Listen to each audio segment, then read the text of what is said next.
রাজশাহীর বাগানগুলোতে ডালে ডালে ঝুলছে আম। জেলা প্রশাসনের নির্ধারিত সময়সূচি মেনেই শুক্রবার থেকে গুটি আম সংগ্রহ শুরু হয়েছে। প্রথম দিনে সীমিত পরিমাণ আম পাড়া হয়েছে।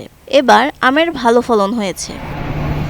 ঘোষিত ম্যাঙ্গো ক্যালেন্ডার অনুযায়ী আগামী ২২ মে থেকে গোপালভোগ, ২৫ মে থেকে রানী পছন্দ ও লক্ষণভোগ এবং ৩০ মে থেকে হিমসাগর ও ক্ষীরসাপাত আম সংগ্রহ করা যাবে। এছাড়া ১০ জুন থেকে বানানা ম্যাঙ্গো ও ল্যাংড়া এবং ১৫ জুন থেকে আম্রপালি ও ফজলি বাজার জাতের অনুমতি দেওয়া হয়েছে।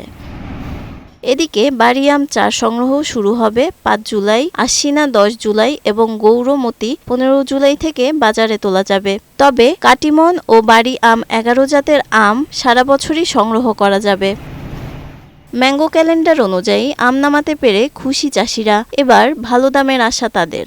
এবার আমাদের আম ভালো হয়েছে, আমরা আজকে থেকে আম ভাঙা শুরু করলাম। গত বছর বাজার কম ছিল, এবার ভালো আমরা আশা করছি। জেলা কৃষি সম্প্রসারণ অধিদপ্তরের তথ্য মতে ২০২৫-২৬ অর্থবছরে রাজশাহী জেলা আমের উৎপাদনের লক্ষ্যমাত্রা ধরা হয়েছে ২,৪৩,৯৯৫ মেট্রিক টন, যার বাজার মূল্য ৭৮০ কোটি ৬৮ লাখ টাকা। আফিয়া আঞ্জুম, বৈশাখী সংবাদ।